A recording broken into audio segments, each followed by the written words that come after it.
Bismillahirrahmanirrahim. Assalamualaikum warahmatullahi wabarakatuh. Pada video kali ini, saya kembali akan membahas terkait sejarah dan perkembangan akuntansi syariah yang merupakan bagian kedua, karena sebelumnya kita sudah membahas terkait sejarah dan perkembangan akuntansi syariah pada saat zamannya para khalifah, 4 khalifah, sahabat-sahabat Rasul, hingga bagaimana hubungan antara akuntansi konvensional dan akuntansi syariah dalam proses perkembangannya. Nah, pada video kali ini saya akan melanjutkan membahas sejarah dan perkembangannya dengan 2 poin. Yang pertama, kebangkitan baru dalam akuntansi syariah. Jadi, pada video ini akan dibahas bagaimana kebangkitan-kebangkitan baru dalam akuntansi syariah itu proses perkembangannya. Dan yang kedua adalah apa manfaat yang akan kita dapat ketika mempelajari akuntansi syariah. Nah, kita masuk pada poin pertama terkait kebangkitan baru dalam akuntansi syariah. Jadi, ketika kita membahas terkait kebangkitan baru dalam akuntansi syariah itu, yang dimaksud adalah kebangkitan syariah saat ini sudah menjangkau di berbagai bidang termasuk muamalah, ya. Ini bisa dibuktikan dengan adanya berbagai lembaga keuangan dan beberapa bidang finansial lainnya. Bahkan sekumpulan pakar akuntansi Islam sudah mengadakan studi-studi ilmiah serta riset-riset ilmiah mengenai akuntansi dalam Islam. Perlunya mengetahui tentang cara mengelola akuntansi sesuai dengan prinsip-prinsip syariah agar keuangan Islam bisa kembali memakmurkan kehidupan manusia di muka bumi ini. Nah, dalam proses kebangkitan baru akuntansi syariah, ini diterapkan di dalam beberapa bidang. Yang pertama adalah bidang pembukuan, lalu bidang riset, lalu bidang pengajaran dalam lembaga keilmuan perguruan tinggi, lalu bidang konferensi dan seminar, dan yang terakhir adalah bidang pengimplementasian atau praktik dari akuntansi syariah dalam kehidupan sehari-hari. Yang pertama, bidang pembukuan. Bidang pembukuan yang dimaksud dalam hal ini adalah bahwa dalam kebangkitan baru akuntansi syariah sudah banyak buku-buku atau artikel-artikel yang ditulis terkait dengan akuntansi syariah. Hal ini tujuannya adalah agar orang-orang yang tertarik pada akuntansi syariah dapat mengetahui kandungan konsep Islam dan pokok-pokok pikiran ilmiah yang terkait akuntansi syariah dan akuntansi Islam itu sendiri. Sehingga ketika mereka mempelajari akuntansi, mereka tidak lagi memerlukan ide-ide dari luar atau konsep-konsep dari luar yang mengikuti konsep konvensional itu sendiri.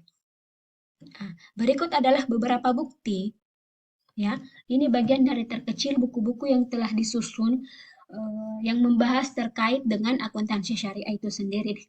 Dan sudah lebih banyak lagi di luar sana buku-buku atau artikel-artikel yang membahas terkait akuntansi syariah. Baik itu secara internasional maupun akuntansi syariah yang ada di negara Indonesia. Nah, bidang selanjutnya adalah bidang riset, ya. Bidang riset ini adalah bidang yang bergerak di dunia penelitian atau sifatnya pengembangan ilmu. Nah, bidang riset ini terkait dengan akuntansi syariah itu mulai dilakukan dengan adanya bukti bahwa di Universitas Al-Azhar ditemukan banyak tesis, ya, tesis magister atau disertasi doktor yang membahas terkait akuntansi syariah. Berdasarkan beberapa penelitian, dijelaskan bahwa setidaknya tidak kurang dari 50 penelitian, ya, atau riset-riset terkait akuntansi syariah yang ada di Al-Azhar mulai sejak adanya mata kuliah akuntansi syariah hingga pada tahun 1993. Nah, inilah yang terus berkembang, riset-riset terus dilakukan hingga saat ini. Nah, ini adalah bukti terkait bagaimana akuntansi syariah itu berkembang dalam dunia riset atau penelitian dengan adanya jurnal-jurnal yang sifatnya baik itu secara skala nasional maupun jurnal skala internasional. Sudah banyaknya lembaga-lembaga penerbit jurnal akuntansi syariah, terus mulai dari skripsi, tesis, dan disertasi itu sudah banyak yang membahas terkait akuntansi syariah. Dan inilah salah satu bukti kebangkitan baru dalam perkembangan akuntansi syariah itu sendiri. Nah, bidang selanjutnya adalah di bidang pengajaran dalam lembaga keilmuan dan perguruan tinggi. Bidang ini yang dimaksud adalah bagaimana perkembangan akuntansi syariah, ya, kebangkitan baru akuntansi syariah yang diterapkan di dalam dunia pengajaran, baik itu dalam lembaga-lembaga keilmuan maupun di dalam perguruan tinggi.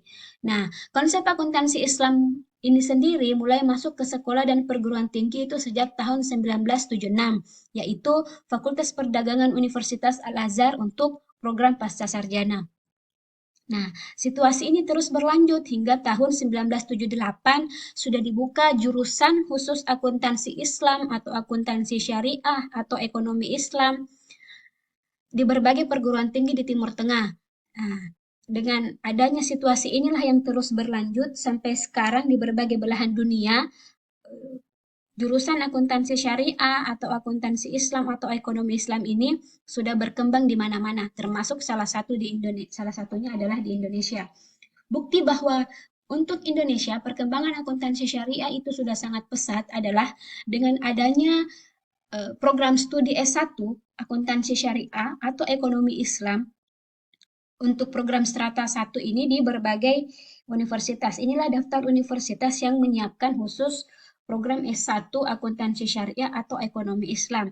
Ini hanya sebagian kecil, masih banyak universitas-universitas lain yang menyiapkan akuntansi syariah dan ekonomi Islam untuk program strata 1. Nah, perkembangan baru untuk akuntansi syariah di bidang selanjutnya adalah dengan konferensi, seminar, workshop, dan sejenisnya yang dilaksanakan tidak lain untuk bagaimana mengembangkan potensi dari tiap individu yang tertarik dengan akuntansi syariah. Nah, dan ini sudah banyak sekali kita temukan berbagai lembaga atau berbagai perguruan tinggi yang melaksanakan kegiatan-kegiatan seperti ini, baik itu pada skala nasional ataupun pada skala internasional.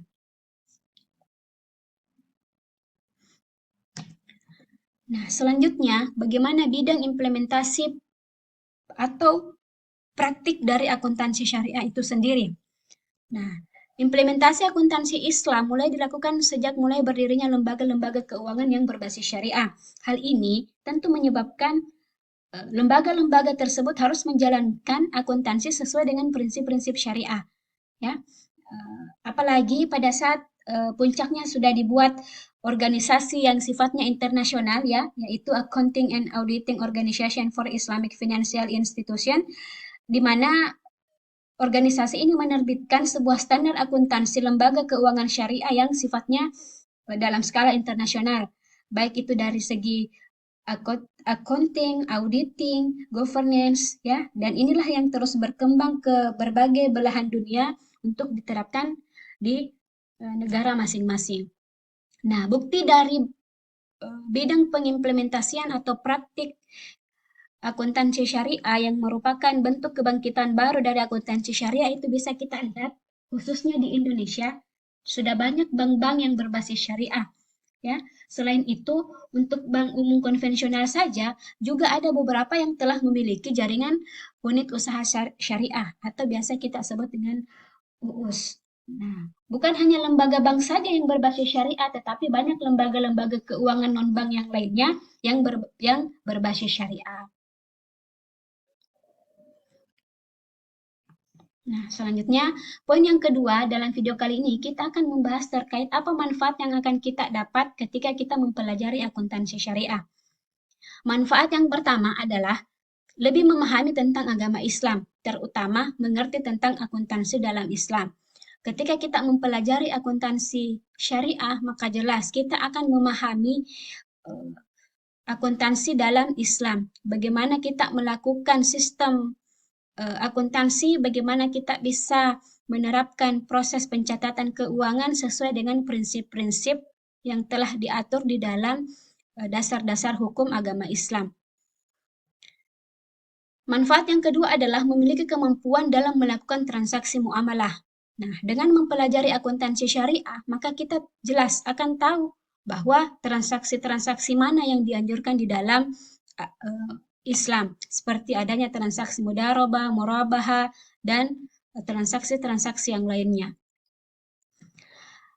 Yang ketiga, dapat menyusun laporan keuangan sesuai dengan prinsip syariah. Sebagaimana yang sudah kita ketahui bahwa dalam proses penyusunan laporan keuangan antara konvensional dan syariah itu jelas jauh berbeda. Salah satu bentuk perbedaannya saja, bagian kecilnya adalah adanya laporan pengelolaan zakat, infak, dan sedekah untuk akuntansi syariah. Sementara di akuntansi konvensional ini tidak ada. Padahal pada dasarnya zakat itu merupakan adalah bentuk kewajiban yang harus dilaksanakan dalam berpenghasilan salah satunya. Nah, dengan kita mempelajari akuntansi syariah ini, maka jelas kita akan mampu bagaimana seharusnya kita sebagai seorang muslim, bagaimana sesuai dengan tuntunan Islam kita menyusun laporan keuangan, ya, yang sangat jauh berbeda dengan akuntansi konvensional. Poin keempat adalah dapat mengetahui perbedaan antara akuntansi syariah dan akuntansi konvensional. Kalau kita melihat dari sejarah perkembangannya, akuntansi syariah itu kembali dihidupkan karena adanya hal-hal yang tidak sejalan dengan aturan Islam di dalam akuntansi konvensional. Nah, melalui belajar akuntansi syariah, maka kita mampu membedakan apa yang menjadi pembeda antara akuntansi syariah dan akuntansi konvensional, apa yang haram dan apa yang dianjurkan di dalam agama Islam terkait dengan akuntansi itu sendiri. Yang kelima, manfaat akuntansi syariah selain untuk bekerja juga dapat memberikan ilmu untuk menghadapi dunia luar dan modern seperti sekarang ini. Tidak bisa kita pungkiri, di zaman modern saat ini banyak sekali transaksi-transaksi yang sifatnya haram di dalam sifatnya haram menurut agama Islam. Nah, ketika kita mempelajari akuntansi syariah, maka jelas kita akan mempunyai ilmunya, kita akan mempunyai landasannya dalam menghadapi dunia modern yang terjadi saat ini, bahwa hal-hal yang seperti inilah dalam proses muamalah yang haram atau yang halal, mana yang dianjurkan dan mana yang dilarang. Poin keenam, ketika kita mempelajari akuntansi syariah, maka kita akan punya referensi untuk bekerja. Saat ini banyak sekali lembaga-lembaga, ya, banyak sekali organisasi-organisasi atau banyak sekali perusahaan-perusahaan yang dimana di dalamnya itu menerapkan sistem-sistem yang jelas diharamkan di dalam Al-Quran. Contohnya saja, banyak sekali lembaga-lembaga atau perusahaan-perusahaan pembiayaan yang menerapkan sistem riba. Nah, ketika kita mempelajari akuntansi syariah, maka kita akan punya bekal, kita punya referensi bahwa, oh, kerja di tempat ini itu ternyata boleh, ini ternyata dilarang, karena ada hal-hal haram yang diterapkan di dalamnya. Dan itu bisa kita dapatkan di akuntansi syariah. Contohnya, di bank konvensional diterapkan adanya riba, ya, adanya sistem bunga yang jelas haram di dalam Al-Quran. Maka kita bisa mensaring itu bahwa, oh, disinilah kita bisa bekerja sebagai seorang muslim dan di sini dilarang untuk bekerja sebagai seorang muslim. Dan jelas itu merupakan referensi kita untuk bekerja ke depannya. Nah, itulah terkait persentase saya mengenai perkembangan akuntansi syariah dalam kebangkitan barunya. Ya, semoga bermanfaat. Assalamualaikum warahmatullahi wabarakatuh.